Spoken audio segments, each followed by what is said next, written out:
1895년 10월 8일 새벽이야. 이른 새벽에 이 경복궁에 웬 남자들이 떼를 지어서 들어와. 좋기 수백 명은 돼 보여. 손에는 총칼을 들었어. 지금부터 여우 사냥을 시작한다. 아, 경복궁에서 여우를 잡는다? 누군지 알겠어, 여우? 명성황후. 명성황후. 그렇지. 자객들이 황후를 발로 차서 쓰러뜨리고 칼로 내리쳤어.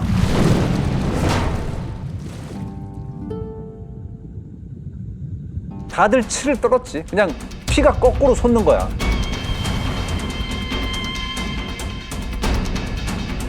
그 중에 한 사람이 바로 이 남자야.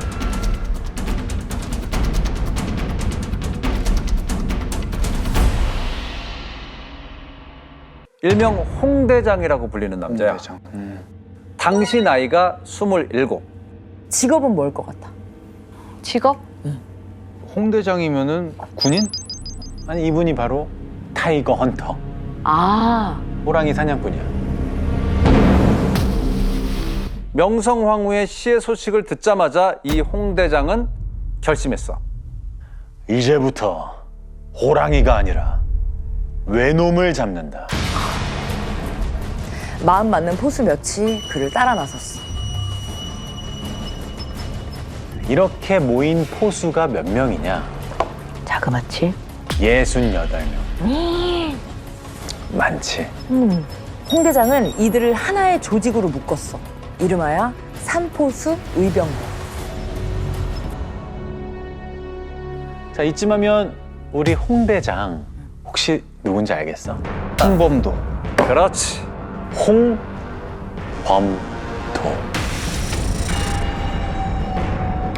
자, 그렇다면 이 홍범도 장군이 이끄는 삼포수 의병대의 활동 무대는 어딜까? 산.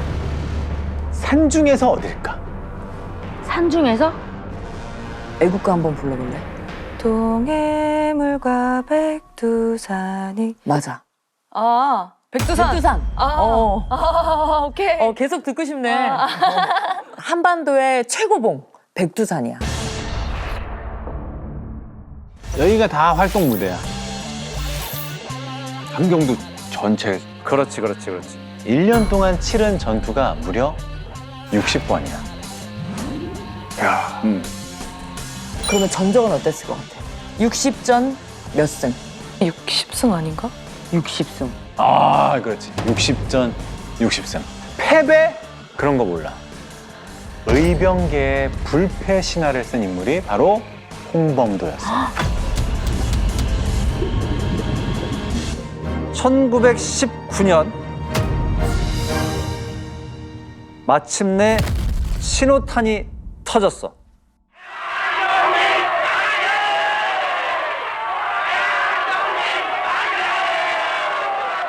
이 만세 운동이 국내에서만 있었던 게 아니야. 만주에서도 엄청 뜨거웠어.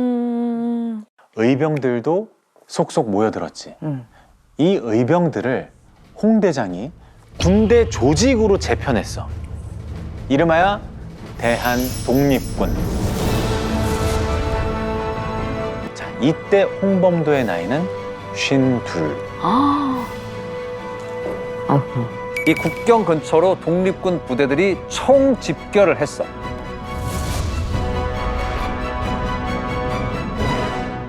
이 부대들이 힘을 합쳐서 국내로 밀고 들어오겠다. 그렇지. 자, 근데 전력이 일본군하고 비교가 될까? 아니. 안 되죠. 안 되지. 그래서 전략을 잘 짜야 돼. 불패 신화의 비밀 병기. 호랑이 잡듯이. 그렇지. 바로 호랑이 사냥. 1920년 6월 4일 새벽 두만강이야. 독립군 대원들이 은밀하게 강을 건넜어. 국경을 지키고 있는 일본군 소대에 접근해서 기습 공격을 시작해. 자, 놀란 일본군이 때로 몰려와. 그럼 우린 어떻게 해? 두만강을 건너서 다시 되돌아와. 호랑이를 몰듯이 일본군을 아, 이게 유인하는 거구나. 그렇지 아. 끌어들이는 거야. 다음 날 밤 11시. 일본군 정예 부대가 출격했어요. 이름하여 월강 추격대. 월강. 강을 넘어. 그래, 강을 넘는다. 두만강을 건너서 우리 독립군을 소탕하겠다 이거지. 당시의 일본의 군사력은 넘버 3, 세계 3위였대. 기관총에 뭐 장총, 대포까지 신형 무기로 풀 세팅을 했어. 월강 추격대가 두만강을 건너서 독립군이 주둔하고 있는 봉오동에 다다랐어. 봉오동이 어디냐? 바로 두만강 끝자락. 이 봉오동이 지형이 좀 특이해. 요렇게 생겼어. 입구에 기다란 골짜기가 있고 이 골짜기를 따라서 안으로 쭉 들어오면 이 높은 산들이 빙 둘러싸여 있는 분지 지형이야. 자, 만약에 너가 독립군이야. 그럼 어디 숨어 있을 거야? 여기. 여기. 그렇지. 여기에 독립군 700명가량이 숨어 있어. 자, 이제 일본군을 여기를 유인하면 돼. 아, 그래서 한 번에. 그치. 독립군 선발대가 골짜기 입구에서 일본군을 맞았어. 탕탕탕! 총을 몇 발 쏘나 싶더니 죽기 살기로 도망가. 일본군은 당연히 미친 듯이 막 쫓아와. 봉오골 입구에서 25리, 10km 떨어진 지점까지 들어왔어. 그 사이에 날이 밝아오고 나무, 숲을 사이로 독립군의 총구가 샥 모습을 드러내. 다들 숨죽이고 홍대장의 명령만 기다리는 거야. 조금만 더. 됐어. 바로 지금이야. 홍대장의 신호탄과 함께 독립군의 총구가 일제히 불을 뿜어. 정면, 뭐 오른쪽, 왼쪽, 삼면에서 총탄이 날아오니까 일본군은 정신을 못 차리는 거야. 그렇게 독립군이 쉽게 이기나 했는데 독립군의 총소리가 조금씩 잦아들어. 왜겠어? 총알이 없으니까. 맞았어. 총알이 슬슬 바닥을 드러내는 거야. 아. 그 틈에 일본군이 산을 오르기 시작해. 근데 이대로 그냥 붙었다가는 해보나마나 너무 위험하잖아. 바로 그때였어. 일본군이 갑자기 막 우왕좌왕해. 앞이 안 보입니다.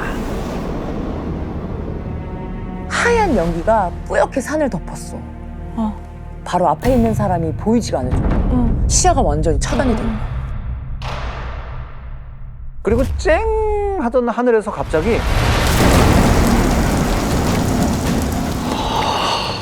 비가 와? 그래. 소낙비가 우다다다다다 떨어지더니 막 천둥 번개가 내리치고 이 산 전체에 구름이 자욱한 거야. 바로 그 순간 벼락 맞아라.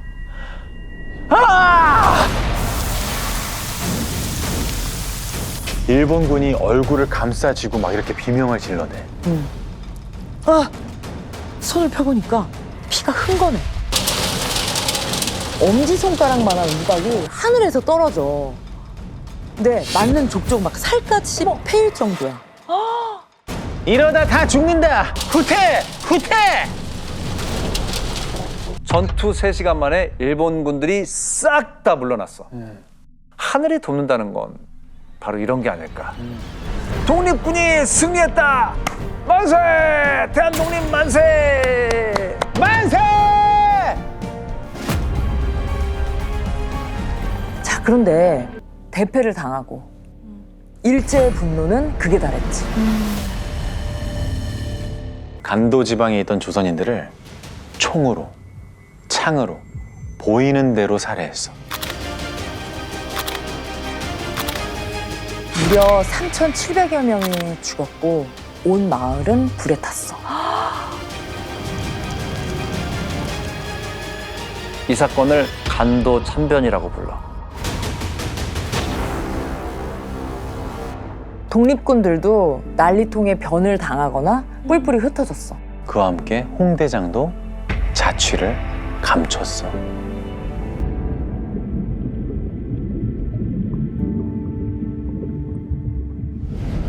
그리고 1년 후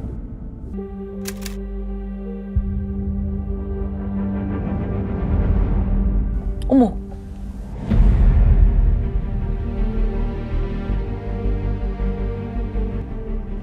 이야, 확실히 기골이 장대하시네. 이 장소, 여기가 어딘지 알 것 같아? 모스크바에서 열린 극동 지역 민족 대회에 홍범도와 독립운동가들이 우리나라를 대표해서 참석한 거야. 아, 아까 영상에 나왔던 그 모습이지. 교과서에서 많이 본 것 같아. 근데 이 사진에서 좀 이상한 점을 찾아봐. 이상한 점?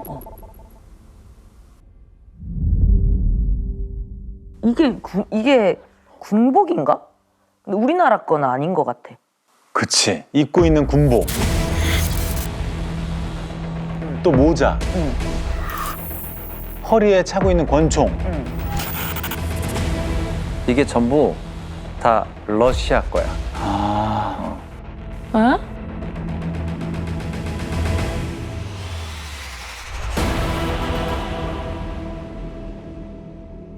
자, 그럼 이게 어떻게 된 일이냐? 간도 참변이 한창일 때 홍대장은 바로 옆 러시아로 피신을 했어.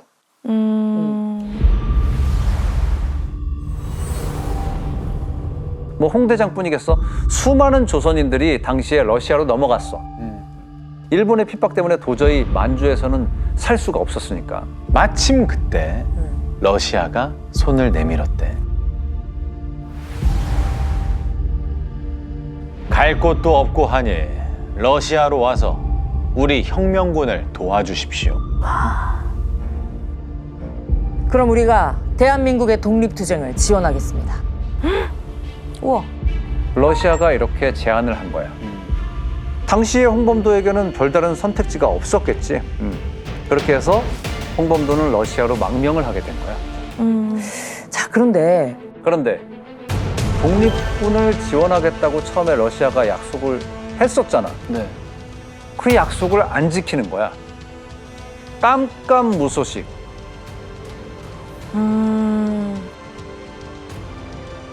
결국 홍대장은 군복을 벗고 농부가 됐어. 황무지를 개간해서 논밭으로 만들었어. 혹시 고려인이라고 들어봤지? 응. 고려인?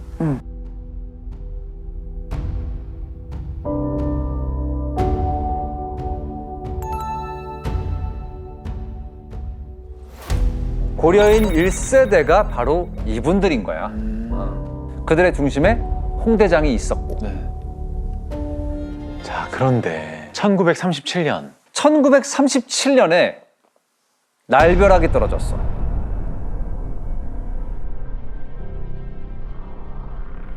자, 3일 후 고려인들을 태울 기차가 올 겁니다. 모두 짐을 싸서 탑승하세요. 왜? 갑자기. 다짜고짜 러시아에서? 소련에서? 다짜고짜 기차를 타래. 어디로 가는지 안 알려주고. 고려인은 단 한 명도 예외가 없대. 그냥 다 그 기차에 올라타야 돼. 이렇게 며칠을 달렸을 것 같아. 2주? 2주. 아니, 무려 40일. 한 달이 넘는 시간을 그 기차 안에서 보내야 되는 거야. 여기 이 블라디보스톡에서 출발을 해서 시베리아를 횡단을 해서 도착한 곳 바로 카자흐스탄. 이동 거리만 6,000km. 그때 엄청난 거리다. 6,000km면. 엄청난 거리지. 그때 당시면은 너무 열악한 그거에서 그럼 멀쩡하게 잘 살고 있던 사람들을 왜 이런 허허벌판까지 데리고 온 거야? 왜 그랬을 것 같아? 일본인과 닮아서. 거짓말. 진짜래. 일본인과 굉장히 닮은 이 조선인 중에 일본에 첩자가 있을 수 있다. 그러니 아예 멀리 보내버리자. 고작 그 이후로 무려 17만 명을 6,000km나 떨어진 이곳으로 보낸 거야. 혹시 그런 거 아니었을까? 이 민족은 나라가 없는 민족이니까 그래도 돼. 그런 생각이었을까? 그랬겠죠. 그랬을 수 있겠지. 속상하지만.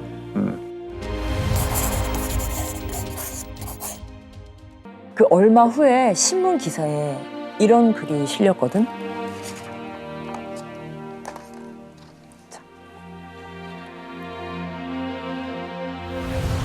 아이고 돌아가셨구나. 홍범도 동무를 곡하노라.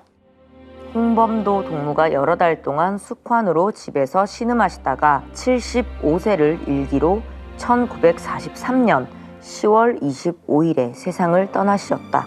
꿈에 그리던 조국의 독립을 끝내 보지 못하신 거야. 아 너무 코앞에 두고 그렇지. 그치. 43년이니까. 43년에 돌아가셨으니까. 근데 떠나시면서 이런 유언을 남기셨대. 내가 죽고 우리나라가 해방된다면 꼭 나를 조국에 데려다 달라. 그게 홍 대장의 마지막 말이었어. 자, 이 유언을 어떻게든 받들려고 했는데 번번이 무산이 된 거야. 이유가 뭘 것 같아? 이유? 글쎄요. 삶의 어떤 오랜 시간을 보낸 그 러시아 지역도 그렇고 다 이제 나중에 공산화됐잖아요. 그 사회주의에 대한 어떤 한국 사회가 갖고 있는 그런 어떤 반공주의, 타부시하는 그런 것들이 이제 홍범도 장군에 대한 어떤 관심을 좀 덜게 했죠. 소련 공산당에 가입을 하니까 그 이제 공산주의자 아니냐 뭐 이런 것들 빨갱이 이제 그 덧씌우는 그런 부분도 작용을 해가지고 늦게 이제 부각을 받게 된 거죠. 그랬구나. 관심도가 확 떨어졌구나. 정치적인 이슈도 있고. 그런 게 어딨어. 다 한마음이었는데 그때는. 씁쓸한 얘기야. 어쨌든 이렇게 차일피일 미뤄지다가 2021년이 돼서야 드디어 그 유해를 모시게 된 거야. 78년 만에.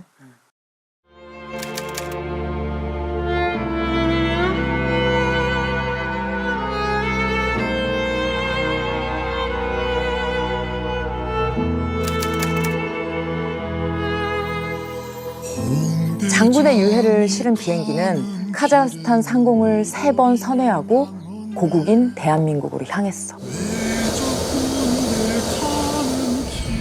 조국의 독립을 위해 평생을 헌신하신 홍범도 장군님의 귀환을 모시게 되어 영광입니다. 지금부터 대한민국 공군이 안전하게 호위하겠습니다. 필승! 소름. 헌신하신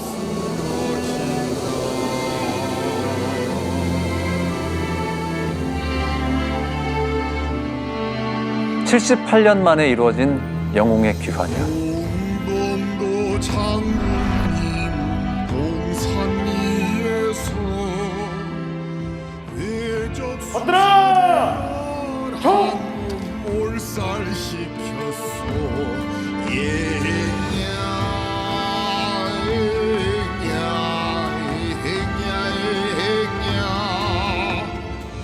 지금이라도 이렇게 돌아오실 수 있어서 다행이라는 생각이 들어요.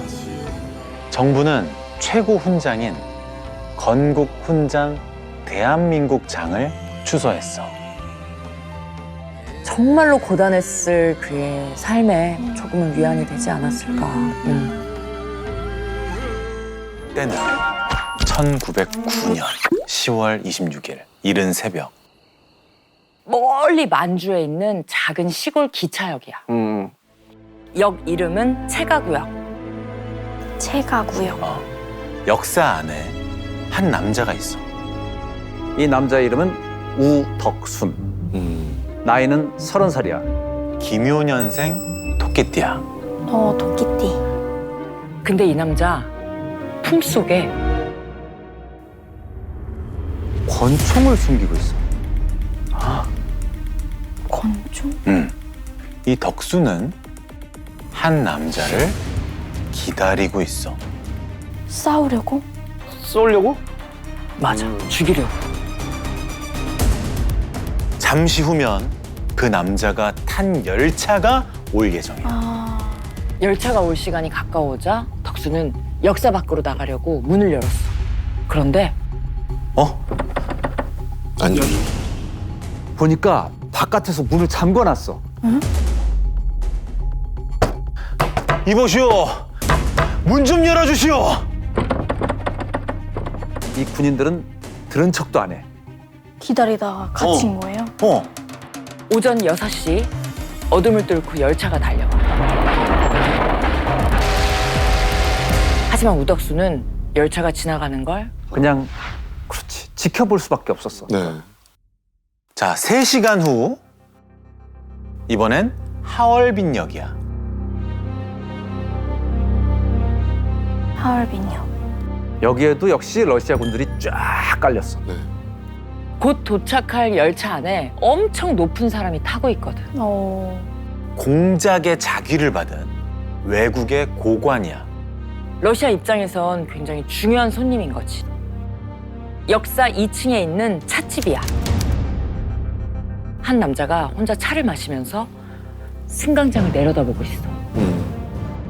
사냥 모자를 쓰고 외투를 입었는데 오른쪽 주머니에 뭔가를 숨기고 있어. 총? 권총. 이거야. 총이네. 맞아. 벨기에산 브라우닝 자동 권총이야. 오. 7발이 장전이 돼 있어.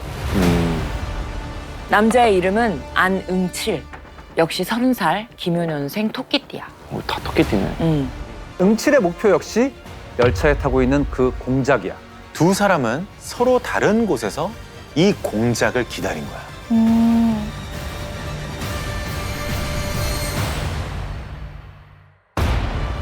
자, 오전 9시 하얼빈역. 승강장에 있는 러시아 군들이 엄청나게 분주해져. 열차가 들어오고 있어. 완전히 멈춰서자 러시아 재무대신이 열차에 올라. 열차 안에서 회담을 하기로 했대.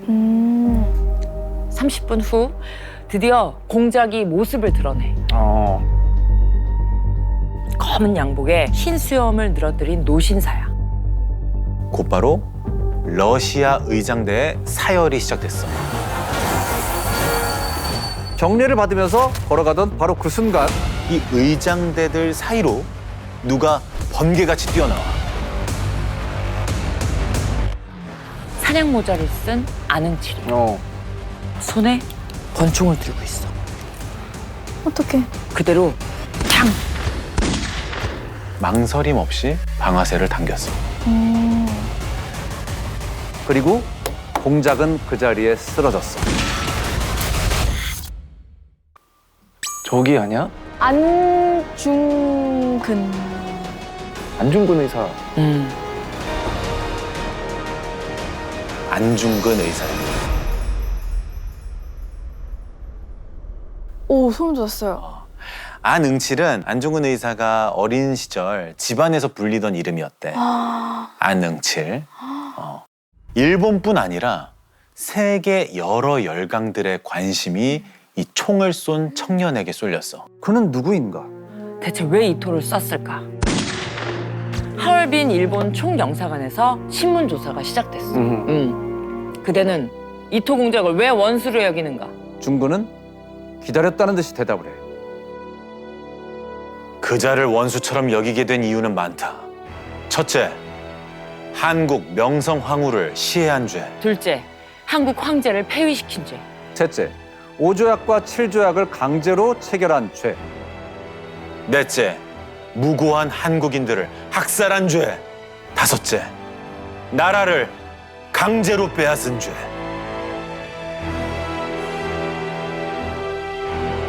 왜 내가 이토 히로부미를 죽일 수밖에 없었는가? 구체적으로 이제 15가지 그 의거의 명분이에요. 15가지 명분. 한순간도 막힘이 없어. 그리고 이렇게 대답을 마무리해. 이상의 제목에 따라 이토를 살해하였다. 검사가 다시 질문을 던져. 그대는 전부터 끊임없이 이토공을 죽이려 하였는가? 근데 사실 중구는 처음부터 이토를 처단하려고 했던 건 아니야. 그 사연은 4년 전부터 시작됐어.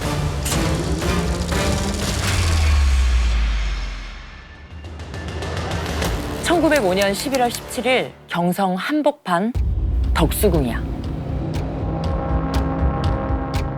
총칼로 무장한 일본군이 궁을 포위하고 또 남산 위에 있는 대포가 덕수궁을 조준하고 있었어. 이런 공포 분위기 속에서 일본은 한국과 5가지 조약을 체결해. 이제부터 한국은 일본의 보호국이다. 일본을 거치지 않고는 다른 나라와 조약을 맺을 수 없다. 청일 전쟁, 러일 전쟁에서 이긴 일본이 본격적으로 한국을 집어삼키려는 거야. 을사년에 있었던 이 조약. 을사조약. 그렇지. 그치, 그 유명한 을사조약. 맞아. 근데 을사늑약이 늑약. 강제적으로 체결된. 맞아. 자, 이런 상황 속에서 중구는 결심을 해. 교육만으로는 독립을 이룰 수 없다. 이젠 힘을 길러야 한다. 당장 일본과 직접 싸울 힘이 필요하다고 생각을 한 거야. 한마음으로 나라를 위해 몸을 바쳐 기필코 목적을 달성해야 하오. 결의를 다지기 위해 이렇게 제안해. 오늘 우리 모두 우리의 손가락을 끊어서 맹세를 합시다.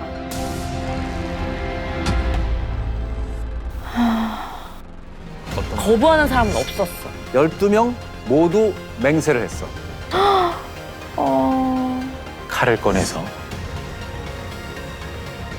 차례대로 왼손 무명지를 잘랐어. 그리고 그 피로 태극기 위에 뭔가를 적어.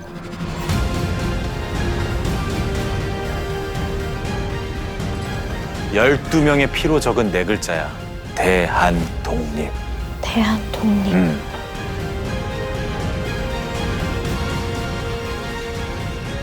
이걸 들고 다 같이 외쳐. 대한독립 만세! 대한독립 만세!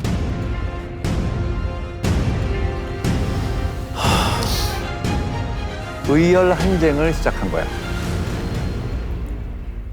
중군의 최우선 목표는 뭘까? 이토 히로부미. 최우선 목표는 이토 히로부미야. 나라를 빼앗은 원수 이토 히로부미를 내 손으로 반드시 처단하겠다.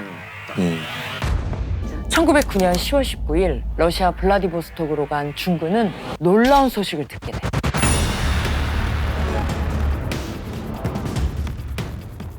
기가 막히게 또 이런 게.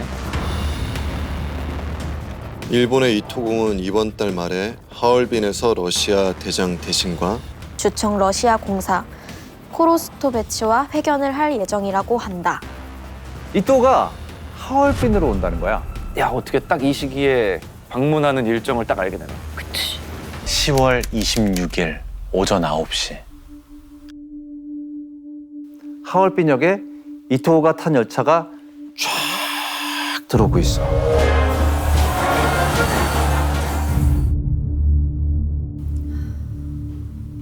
역사 2층 찻집에 앉아있던 중군은 그 순간 덕순을 떠올렸어. 우덕수는 최가구역에서 이토를 기다리고 있었잖아. 기차가 하얼빈역에 도착했다는 건 거사에 실패했다는 뜻인 거지. 자, 이제 중근의 차례야. 더 이상의 기회는 없어. 회담을 마친 이토가 열차에서 내리는 걸 보고 중군은 승강장으로 향해. 곧바로 권총을 꺼내들고 앞으로 뛰어나. 오른팔을 쭉 뻗어서 상반신을 조준해. 거리는 약 10발자국. 그대로 방아쇠를 당겼어.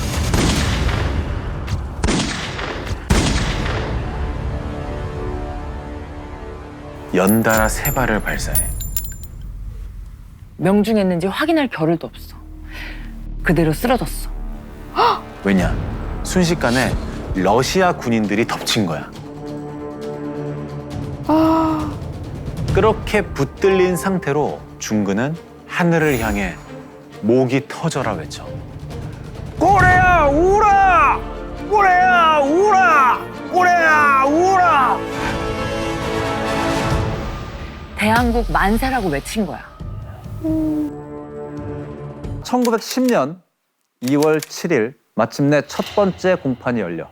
이 재판의 목적은 분명해. 첫째, 안중근을 이토의 선의를 오해한 파렴치한 살인범으로 만든다. 자, 둘째, 이를 빌미로 삼아 조선을 완전히 집어삼킬 절호의 기회로 만든다.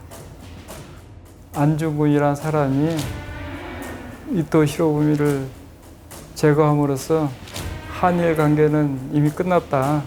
우리는 침략을 하려고 했던 거 아닌데 지금부터는 어쩔 수 없다. 하지만 안중근 의사도 역시 계획이 있었어. 이토를 제거하면 만국 열강에 관심이 쏠릴 것이다. 이를 기회로 일본의 침략 사실과 한국이 처한 현실을 전 세계에 알릴 것이다. 이번 재판은 또 다른 의미의 전쟁이었던 거야. 서로 다른 목적을 가지고 총성 없는 전쟁이 시작됐어. 안 의사는 일본 형법에 따라 살인죄로 재판정에 섰어. 판사의 신문이 시작이 돼. 그대는 이토 공작을 살해한 사실을 인정하는가? 망설임 없이 답이 이어져. 러일 전쟁 개전 당시 일왕은 동양의 평화를 유지하고 한국의 독립을 보호한다고 선언했다.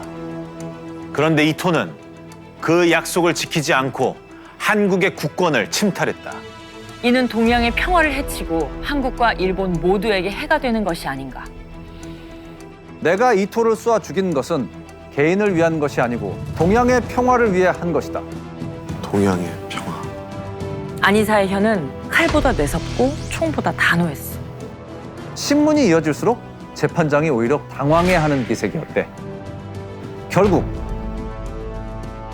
피고인의 진술은 공공의 질서에 방해가 된다고 인정되므로 재판 공개를 정지한다. 방청인은 모두 퇴장. 급하게 방청객을 내보내는 소동까지 벌어져. 재판 중에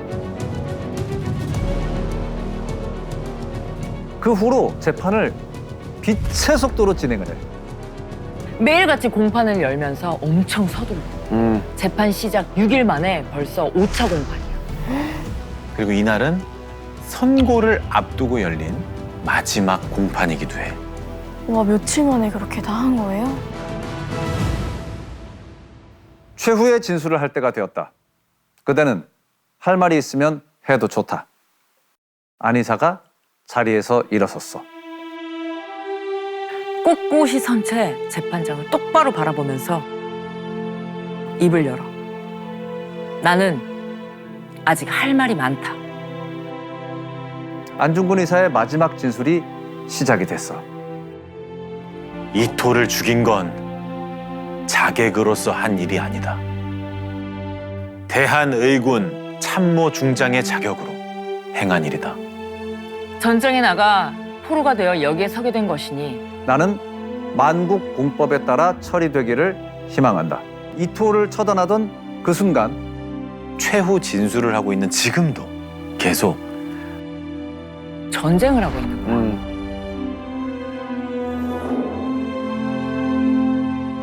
이틀 후 2월 14일 안중근 의사에게 사형 선고가 내려져. 1910년 3월 26일 안 의사는 검은 마차를 타고 사형장으로 향해. 그날은 긴 겨울이 지나간 걸 알리듯 봄비가 내렸다고 해. 안중근 의사의 마지막 모습이야.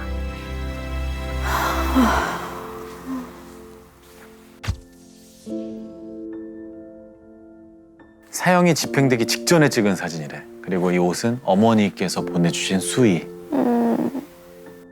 뭔가 마무리하는 것 같아. 이제 의연하시고 담담하고 여전히 흔들림이 없어. 이토를 처단한 지 150일 후 이토가 사망한 날과 같은 26일 이토가 사망한 시각 오전 10시에 안 의사의 사형이 집행됐어.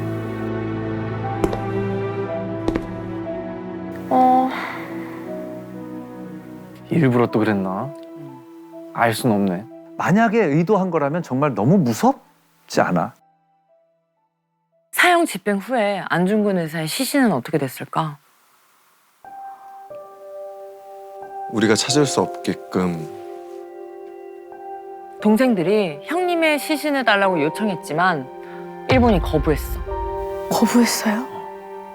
이 안 의사의 묘지가 항일운동의 성지가 될까 봐 그게 두려웠던 거야. 안 의사의 유해는 여순 감옥 인근 묘지에 묻혔다고 해.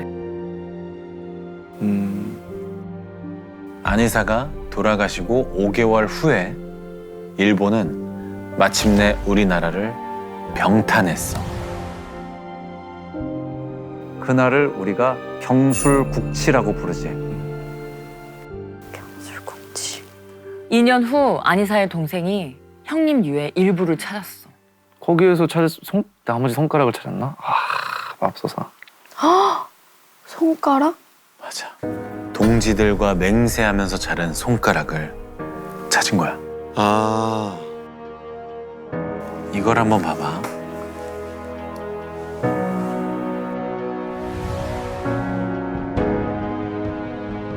당시에 안 의사의 뜻을 기리기 위해서 만든 엽서야. 피로 적은 태극기 그리고 거사 때 사용한 권총. 그리고 안 의사의 잘린 손가락. 수많은 독립운동가들이 이걸 보려고 찾아왔대. 그날의 맹세가 의혈 항쟁의 상징이 된 거야. 안중근 의사가 남긴 게 또 있어. 바로 이거야.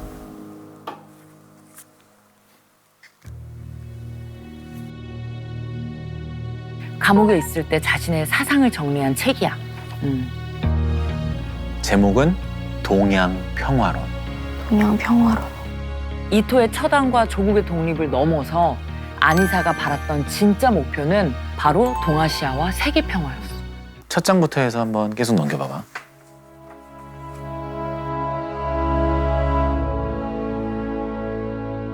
비어있지? 네. 동양평화론은 완성되지 못했어. 집필이 끝날 때까지 사형 집행을 미뤄주겠다는 약속이 있었지만 지켜지지 않았어. 이 동양평화론이 마지막 문장은 그거야. 슬프도다. 자연스러운 형세를 돌아보지 않고 같은 인종인 이웃나라를 해치는 자는 마침내 폭군이 되는 환란을 면하지 못할 것이다. 마치 무슨 예언 같은 얘기지. 일제는 끝도 없이 침략 전쟁을 벌이다가 결국은 패망했잖아. 신와 대국政府をして米英史と四国に対しその共同宣言を受諾する旨通告せしめたり 그리고 우리는 꿈에도 그리던 독립을 하게 돼.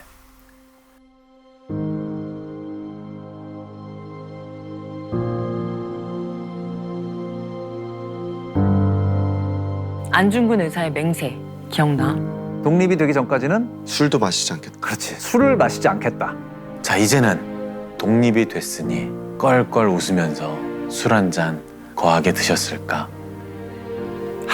마지막 유언처럼 하늘나라에서 춤추며 만세를 부르셨을까? 이때는 1940년 봄. 경성에 있는 연희 전문학교. 혹시 연희 전문학교 들어봤어? 연희 전문학교? 연세대? 오, 맞아. 아 진짜요? 지금의 연세대야. 이 학교에 새로 입학한 신입생이 있어. 이름은 정병욱. 나이는 19살. 저 멀리 경상남도 하동에서 유학을 왔어. 두메산골에서 서울로 온 거잖아. 얼마나 설렜겠어. 그러던 어느 날 운명이 찾아왔어. 룰루랄라 막 교정이 걷고 있는데 저 앞쪽에서 그분이 걸어온다. 보자마자 가슴이 콩닥콩닥 뛰고 이마엔 땀이 흐르기 시작해. 자, 병욱이가 남몰래 흠모해오던 그분이야. 누구였을 것 같아? 뭐 저요, 제가 알 수가 없죠. 40년대 연희 전문대 연예인인가? 교장 선생님. 보면 알 수 있을 거야. 어머, 윤동주 씨. 그래. 윤동주 시인이야. 두 사람은 만난 지 얼마 안 돼서 친형제처럼 지내게 돼. 이듬해에는 아예 살림을 차렸어. 같은 하숙집에서 동거를 시작한 거야. 정말 잘 맞았나 봐. 그러니까 이 무렵 동주는 17편의 시를 써. 우리가 기억하는 대표적인 시들은 바로 이때 나온 시들이야. 혹시 윤동주의 시 중에 기억나는 거 있어? 서시. 서시. 서시죠. 서시. 서시도 이때 썼어. 서시를 쓴 게 1941년. 일제강점기지. 일본의 지배를 받고 있을 때야. 그냥 획일적으로 뭐 일제 강점기 그러는데 태평양 전쟁이 일어난 41년 후라고 하는 전시는 그전하고는 완전히 다른 세상이에요. 물론 힘들지 않은 때가 없었겠지만 그 중에서도 1941년부터가 정말 최악이었대. 최악의 시대였지. 이때가 일제 침략 전쟁이 한창일 때라 전쟁 물자를 조선에서 쓸어갔어. 맞아. 그래서 우리 할머니도 집에 있는 막 녹그릇이나 이런 거 그냥 다 가져갔대잖아. 왜냐면 그걸로 다 군수물품 쓰려고. 맞아. 쌀, 보리, 콩 뭐 이런 식량은 기본이고 네. 농사 지을 소까지 싹 끌고 갔어. 아무것도 없잖아요. 그러니까 미친놈들이. 추잡스럽다는. 수잡스럽지.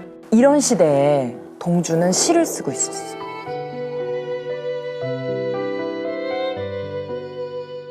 그러던 어느 날이었어. 동주가 병욱이에게 뭔가를 건네줬어.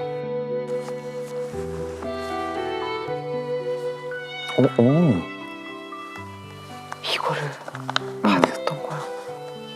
이게 원본 글씨예요? 그렇지. 하늘과 바람과 별과 시. 동주는 본인이 그동안 썼던 시 중에서 19편을 엄선해서 한 글자 한 글자 그 원고지에 옮겨 적었어. 어머나. 그리고 손수 이렇게 철을 해서 총 3부를 만들었대. 그렇게 한 부는 동주 자신이 갖고 또 한 부는 본인의 스승님한테, 그리고 마지막 한 부를 병욱이한테 준 거야. 그런데 이 원고 받고 얼마 후에 어마어마한 사건이 터졌어. 1941년 12월 8일 일본이 하와이에 있는 미군 기지 진주만을 폭격했어. 그리고 같은 날 괌, 홍콩, 필리핀, 타이, 동남아시아에도 일본은 총공격을 개시했어. 미국도 즉각 전쟁에 뛰어들었지. 자, 이게 무슨 전쟁이다? 태평양 전쟁이다. 태평양. 일본이 전 세계를 상대로 전쟁을 시작한 거야. 전선이 한두 군데가 아니야. 일본은 뭐가 필요할까? 일본은 무기? 무기 필요할 거고, 군인. 맞아. 사람이 필요하지. 그래서 본격적으로 우리 청년들을 끌고 갔어.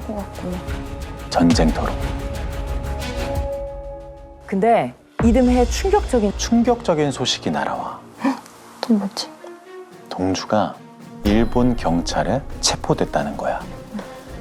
치안유지법을 위반했대. 치안유지법. 어떤 치안을? 치안유지법 1조가 이거야. 국채 변역을 목적으로 하여 결사를 조직한 자는 10년 이하의 징역에 처한다. 국채? 나라국의 몸체야. 조선은 일본의 식민지다. 고로 조선은 일본과 한 몸이다. 이걸 바꾸려는 자는 중형에 처한다. 한 몸이래? 지들 맘대로? 한 몸이래. 국채를 변역하려는 사람 누구겠어? 독립운동가. 그래, 독립운동가. 응, 그렇겠네. 결국은 독립운동가들을 잡아 넣겠다는 거야. 독립운동이라고 하면 폭탄 던지고 총 쏘고 그런 걸 해야 할 것 같잖아. 근데 무서운 건 행동으로 옮기지 않아도 그런 사상만 갖고 있어도 처벌 대상이야. 진짜 웃긴다. 그냥 아예 싹부터 싹 밟아버리겠다는 거지. 동주도 결국 징역 2년을 선고받고 후쿠오카 형무소에 수감됐어. 같은 시기 경성에 있던 병우기도 좌불안석이야.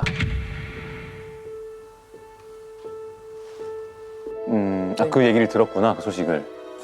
아니, 왜냐? 이 집, 저 집, 뭐 청년이 있는 집에는 이런 게 날아들었어.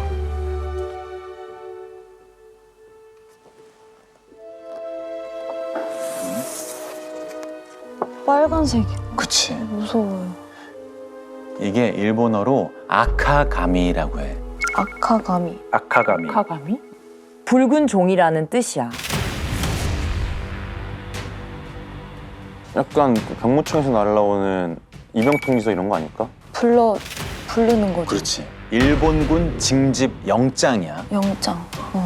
자, 이제부터 조선인 징병제를 실시하겠다. 강제 징집을 시작한 거야. 살아서 돌아온다는 보장이 있어, 없어? 이거는 없지. 없지. 전쟁통에 징집을 당하는 거니까.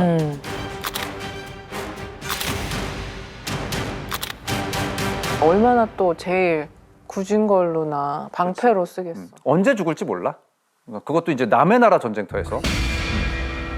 그래서 당시에 이 영장을 저승사자, 지옥행 티켓이라고 불렀대. 병우기도 이 지옥행 티켓을 받았어. 자, 그렇게 전쟁터로 끌려가기 며칠 전 병우기는 고향 집으로 내려갔어. 어머니, 저 좀 잠깐. 은밀하게 병우기가 어머니를 따로 불렀어. 그리고 품에서 조심스럽게 뭔가를 꺼내.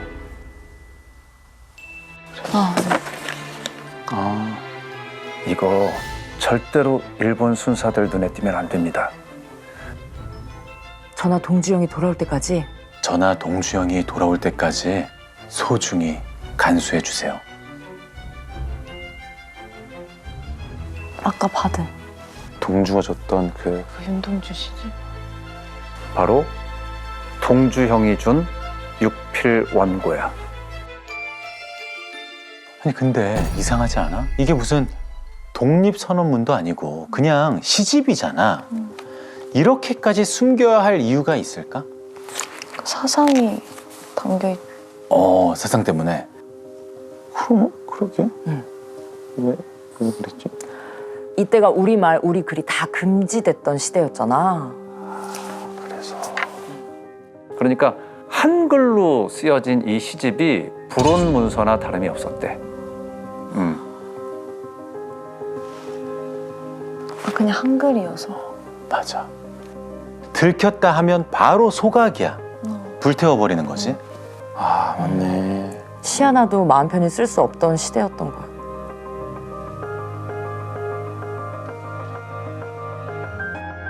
어머니, 만약에 동주형이나 전하 동주형이나 저나 다 죽고 돌아오지 않으면 이걸 연희 전문 학교에 보내서 꼭 좀 세상에 알리도록 해주세요.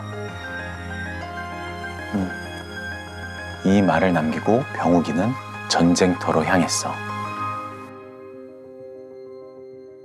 그 후로 1년이란 시간이 흘렀어. 병욱이는 전쟁터에서, 동주는 형무소에서 각자 사투를 벌이고 있었지. 그러던 어느 날 동주의 고향집으로 전보가 하나 날아왔어. 2월 16일 동주 사망. 시체를 찾아가시오. 동주의 아버지와 당숙이 곧장 후쿠오카 형무소로 향했어. 근데 사망 원인이 좀 이상해. 뇌일혈. 뇌일혈. 뇌출혈이 아니야. 그럼 비슷한 거야. 보통 혈압이 갑자기 높아질 때 뇌혈관이 터지면서 사망에 이르게 된대.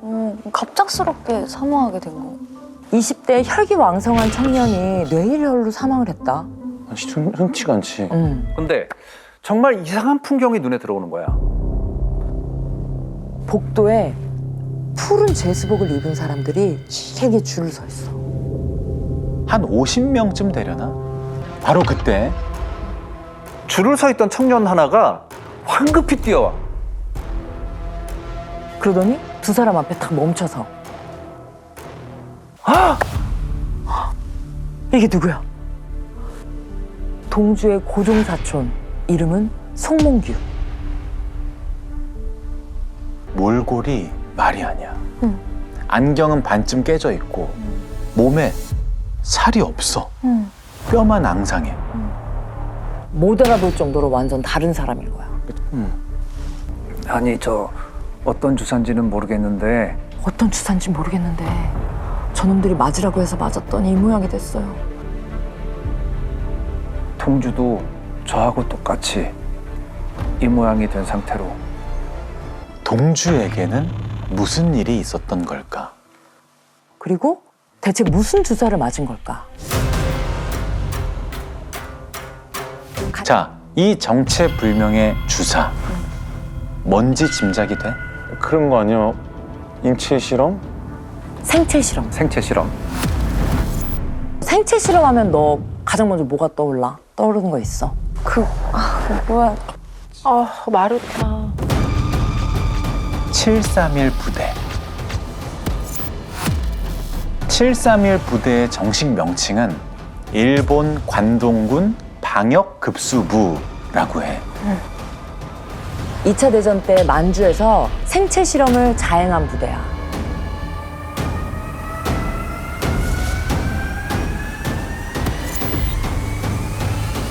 자, 근데 이런 잔인한 실험들 어떤 사람을 데려다가 실험했겠어? 우리 조선인들. 젊은 사람들. 전쟁 포로들. 그리고 우리 독립운동가들. 독립운동가들. 큐슈 임페리얼 대학의 그 이과 교수였던 그 샌마라는 사람이 지금 그 미국인 포로들의 그 정맥에 바닷물을 주입했다라는 내용이 이곳에 나와 있습니다. 바닷물을 왜 넣어? 戦争がどんどん輸血用の血がもう足りなくなってくるんですよ。だから医学の特に外科の先生にとっても輸血を何で代替するか大きな問題だったんですよね。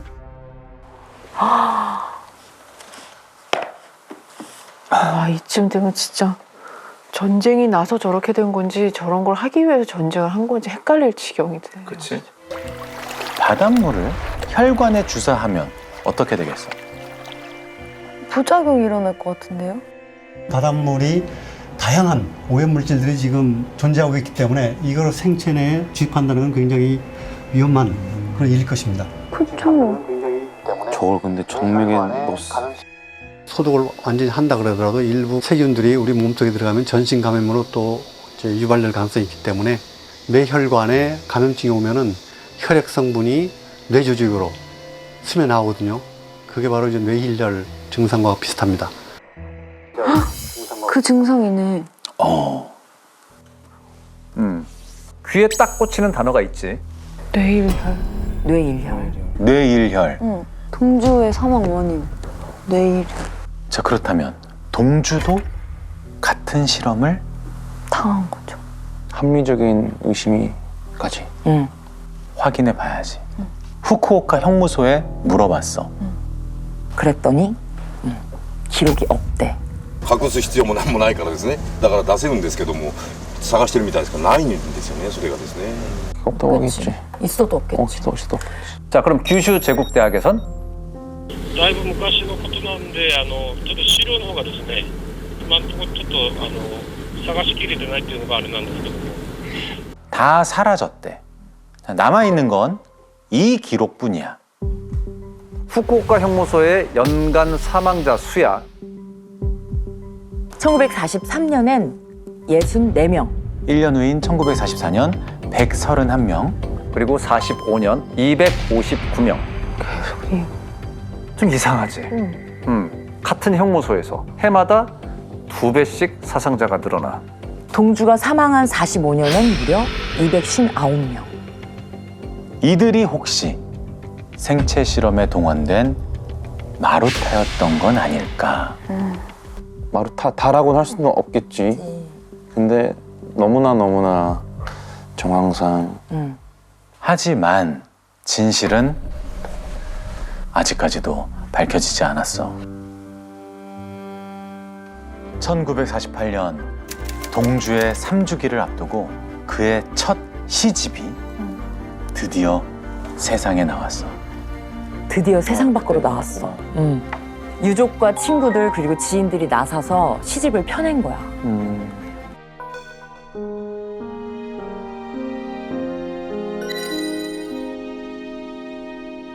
첫 번째 장을 한번 펴볼래?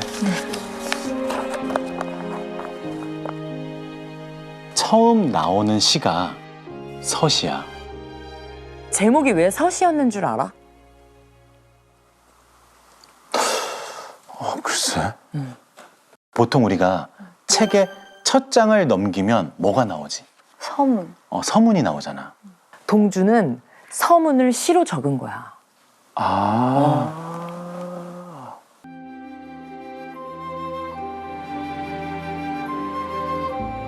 죽는 날까지 하늘을 우러러 한 점 부끄러움이 없기를. 잎새에 이는 바람에도 나는 괴로워했다. 별을 노래하는 마음으로 모든 죽어가는 것을 사랑해야지. 그리고 나한테 주어진 길을 걸어가야겠다. 오늘 밤에도 별이 바람에 스치운다. 동주가 사랑했던 하늘, 그를 뒤흔드는 바람. 동주를 언제나 위로해주던 별. 그리고 그가 끝까지 고민했던 시인으로서의 길. 그게 모두 이 서시에 담겨져 있는 것 같지. 그렇네. 그래서 시집의 제목이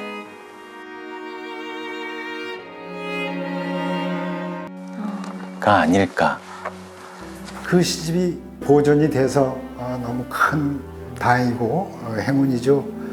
이거를 특별하게 주셨으니까 사명감이 있었겠죠. 그건 이제 뭐라 그러나 문학 사가로서 역사적 사명감, 신으로서 사명감 뭐 이런 것이 겹치지 않았을까 그렇게 생각합니다.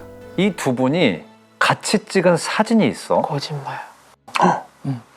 그게 있어? 한 장. 이게 유일한 사진이래.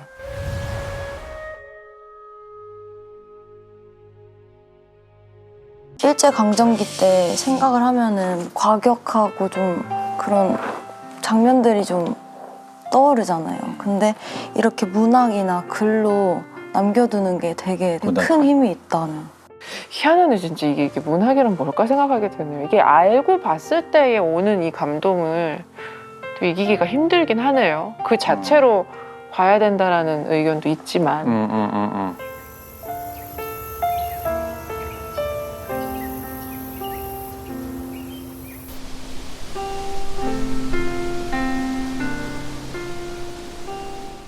때는 1971년 8월 부산이야. 커다란 카스테라 앞에 온 가족이 둘러앉았어. 생신 축하합니다. 사랑하는 아버지. 생신 축하합니다. 우!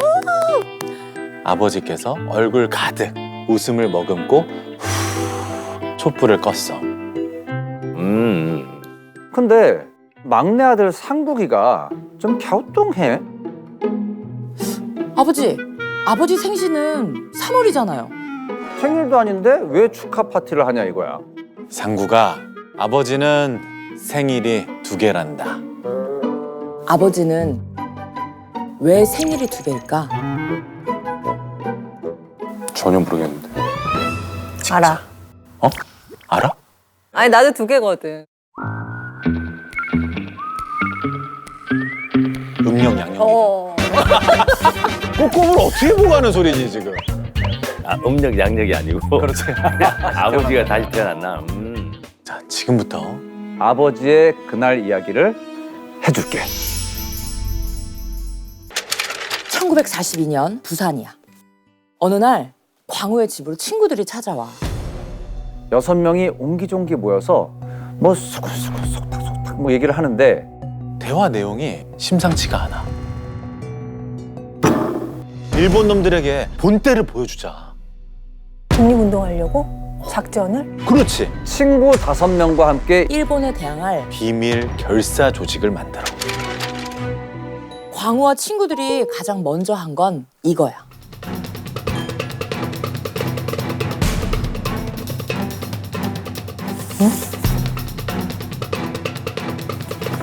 일본어인데? 일본 망해라 뭐 이런 뜻인가? 일본은 망한다.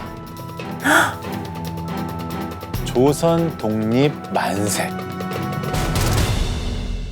이 전단을 몰래 곳곳에 꽂아두려는 거야. 근데 이거 잘못하다 걸리면 거의 사형감 아니야? 그럼 이런 전단을 읽기만 해도 큰일 나.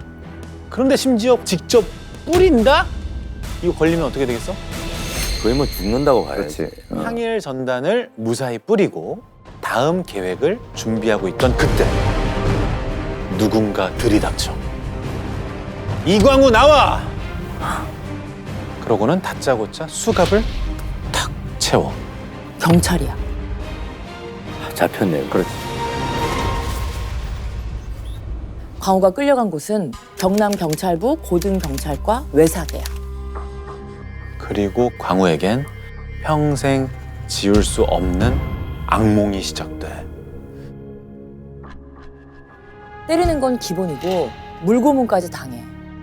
그 이상의 잔인한 고문은 계속 이어졌어. 원하는 대답을 들을 때까지. 광우는 결코 잊을 수 없었어. 자신을 고문한 친일 경찰의 이름을. 제일 기억나는 게 한판락이고. 합판락? 이름도 합판락이야? 근데 매일 한판락이야. 더 많아. 이제 들어가면 안 돼. 더 왔습니다. 이런 거야. 합판락. 광우의 머릿속에 합판락. 각인처럼 새겨진 이름이야. 절대 안 잊혀질 것 같은 이름이네. 그런데 광우가 당한 고통은 아직 시작에 불과해. 안 끝났어? 평생 잊지 못할 너무도 참혹하고 끔찍한 일이 기다리고 있어. 그날따라 분위기가 음산해. 광우는 고문실로 끌려갔어. 그리고 옷이 모두 벗겨진 채 강제로 무릎 꿇려져. 그리고 고개를 딱 드는데 뭔가를 보고 극심한 공포에 휩싸여. 바로 이거야. 이게 뭐지? 이게 뭐야? 주사기처럼 생겼네. 주사기 아니야? 맞아, 주사기야. 이 주사기로 고문당하는 사람의 팔을 여기저기 찔러. 그러다 보면 혈관이 잡히겠지. 혈관이 딱 잡히면 주사기의 피스톤을 당겨. 그럼 주사기에 피가 가득 차지. 그리고 나서 고문당하는 사람 얼굴을 향해 그리고는 피스톤을 눌러.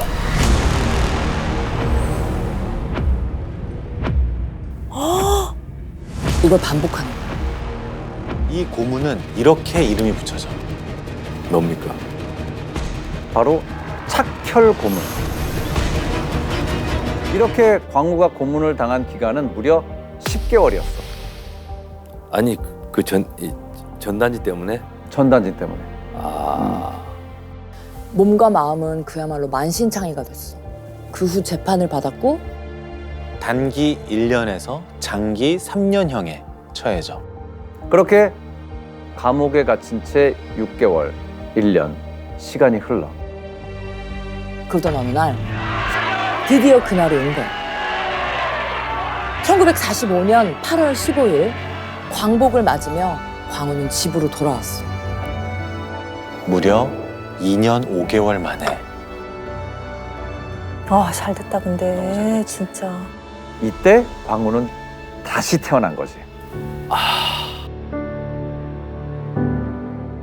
자, 그렇다면 광우가 이렇게 지내고 있는 동안 친일파들은 어떻게 됐을까?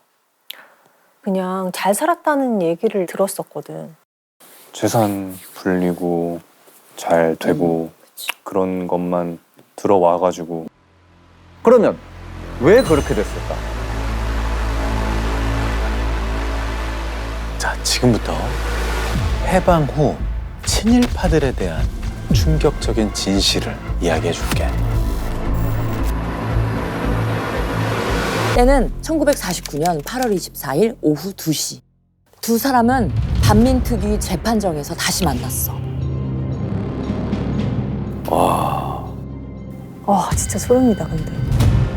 하판락은 피고인석에, 그리고 이광우는 증인석에 섰어. 재판장이 하판락에게 물었어. 이광우를 아느냐? 처음 보는 사람입니다. 고문한 사실이 있는가? 고문한 사실이 없습니다.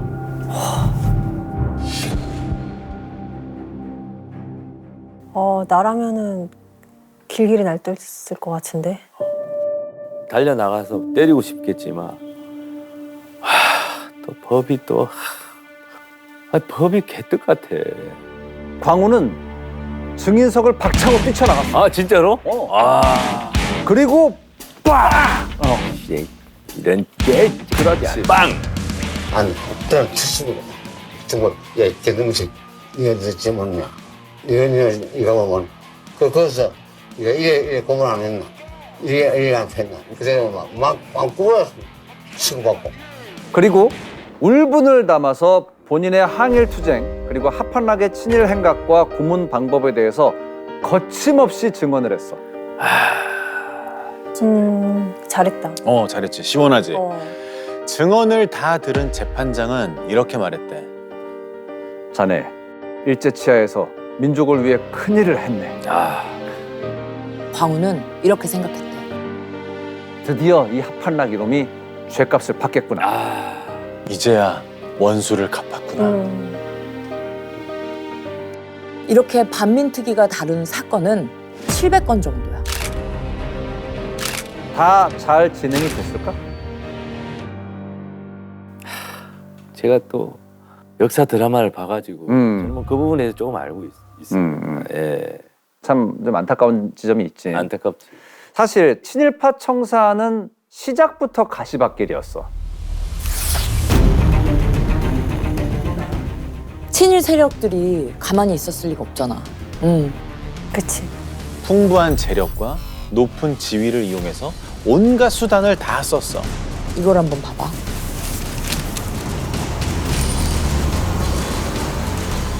당시에 이런 삐라들이 돌아다녔어. 민족을 분열하는 반민족안을 철퇴하라. 민족 처단을 주장하는 놈은 공산당의 주구다. 그렇지. 이렇게 들고 나왔네. 친일파 청산을 하면 민족이 분열되고 민족을 분열하게 만든 놈들은 공산주의자니까. 고로 친일파 청산을 하려는 자들은 공산주의자다. 이렇게 프레임을 씌우는 거지. 정말 머리 좋은 놈들이다. 그치? 와, 염치가 1도 없구나. 아예 없는 거지. 진짜 말이 안 되잖아. 근데 이게 먹힐까? 안 먹히겠지. 먹혀? 안 먹혀야 되는데 먹히잖아요. 그렇지. 광복 후에 이념 대립이 굉장히 극심했잖아. 그렇다 보니까 이런 프레임이 꽤나 효과가 있었어. 이게 먹혔던 거야. 이게? 이게 먹히는 거야. 그래서 그냥 친일파는 용서해주자 이렇게 되는 거야? 이 청산을 반대하는 목소리가 나와. 그리고 심지어 국회에서도 나와. 국민 화합이 요구되는 이 시점에 사회 혼란을 부추기는 반민자 처벌은 시기상조다. 이건 통일 후로 미룹시다. 국회는 뭐 그때나 지금이나 개판이야. 어느 순간 이 분위기가 묘하게 흘러가. 자, 이걸 읽어봐. 당시 국무회의록이야. 노덕술 피검에 관하여는 그가 치안기술자임을 비추어 정부가 보정하여서라도 보석하도록 함이 요망. 친일 경찰인 이 사람을 보석으로 풀어주자는 거야. 치안 기술자라는 이유로. 응? 와, 진짜? 반민특위의 무분별한 난동은 치안과 민심에 중대한 영향을 주는 터이므로 불법 조사관 2명, 그 지휘자를 체포하여 의법 처리하여 계속 감시하라 지령하시다? 오히려 이 사람들을 지금 잡으라는 거야? 반민특위가 난동을 부려 치안에 문제가 생겼다. 어머. 그러니까 노덕수를 검거한 반민특위 조사관을 체포하라는 어머. 지령이 내려진 거야. 이게 말이 되나?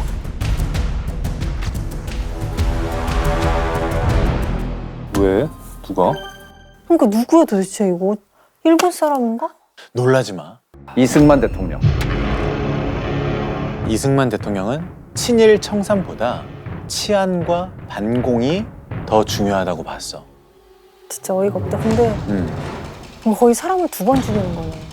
결과적으로 반민특위 활동의 가장 큰 장벽이 역설적이게도 대한민국의 대통령이었던 거야. 말이 안 되지. 말이 안 되지. 왜 전 요단강을 건넜을까 대통령이.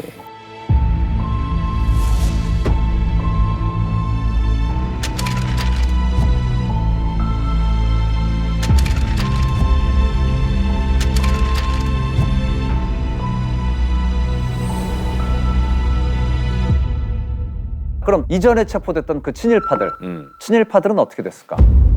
설마 풀어줬어? 다 풀려났어? 반민특위에서 조사한 사건이 총 몇 건이라고 했지? 700건? 맞아. 약 700건 정도야. 700건 중에 처벌받은 사람이 몇 명이었을까? 그래도 못해도 절반 이상은 처벌 받았으면 좋겠는데. 설마 뭐 2-3명 이런 건 아니겠지? 처벌받은 사람은 빵명. 빵! 단 한 명도 없었어. 그러니 아니다. 그 어떤 심판도 이루어지지 않은 거야. 단 1도. 아, 어떡해. 이렇게 면죄부를 받은 친일파들은 대부분 지위와 재산을 계속 유지하게 돼. 뭔가 화난다. 당시에 풀려난 친일파 중에는 합한락도 있었어. 이 소식을 들은 광우의 심정은 어땠을까? 그 신보가 마음이 참 엄통하고 이럴 수가 있느냐. 국회에서 통과해가지고 그걸 내놓고 그 반민특위 기다리는 사람 해방시키는 게 말이 되느냐. 그냥 자기가 죽여버리고 싶지 않았을까? 반민특위가 해산되고 40년이 지난 1989년 이광우 씨의 아들 상국 씨가 이 모든 이야기를 아버지로부터 듣게 돼. 아버지는 장롱 깊숙한 곳에 보관하고 있던 증인 소환장과 죄수번호 폐찰도 보여주셨어. 아버지가 참 한이 엄청 많았구나. 한이 많았구나. 그러니까 그걸 가지고 있죠. 그러니까.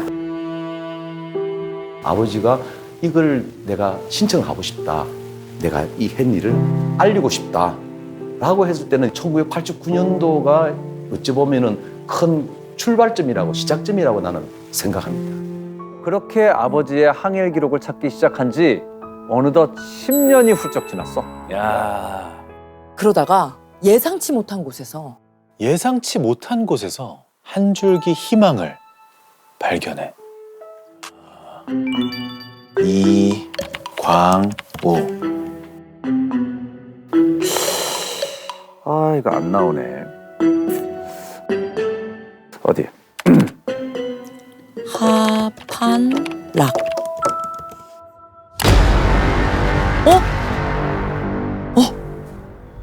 뭐야 이거? 대박. 기사가 딱 하나 검색되는 거야. 바로 이 기사야.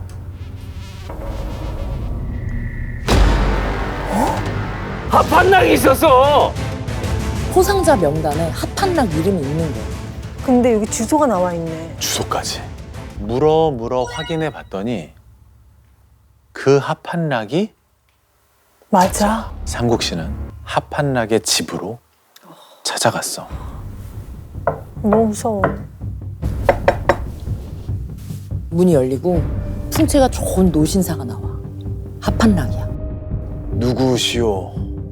우리 아버지에 대해서 묻고 싶은 게 좀 있습니다. 그랬더니 들어오래. 집안으로. 집안으로. 드디어 아버지로부터 말로만 듣던 친일 경찰 하판락과 마주 앉았어.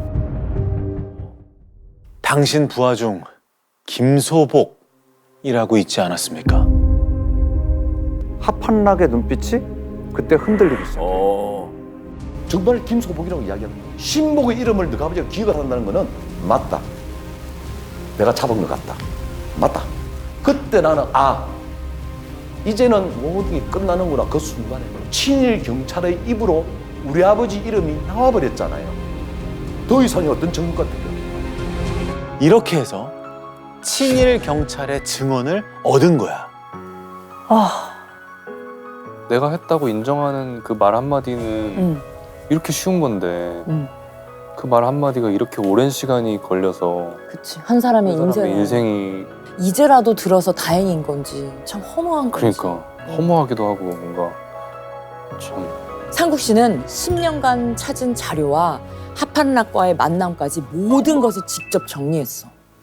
그게 바로 이거야. 실제 물건이거든. 상국 씨께서 빌려주셨어. 아 실제 갖고 계시는? 우리 아까 봤던 직접 아버지께서 직접 해서 작성하셨어. 이것도 그거 소환장? 증인 소환장. 이렇게 다. 와, 다 모았네 진짜. 책 한 권으로.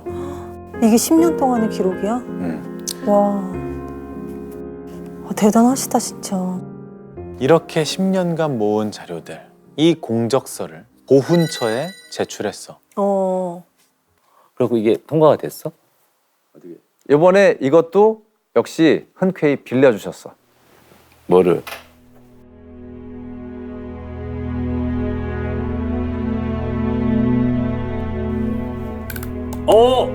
받으셨네. 드디어 국가로부터 독립유공자로 인정을 받은 거야. 너무 멋있다.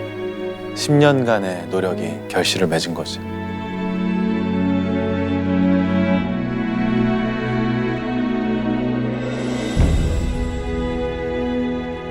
태어난 날이 첫 번째 생일. 1945년 8월 15일이 두 번째 생일. 이 훈장을 받은 날이 세 번째 생일이 됐어. 사실 이광우 애국지사는 건국 훈장 말고 증서가 하나 또 있어. 이거야.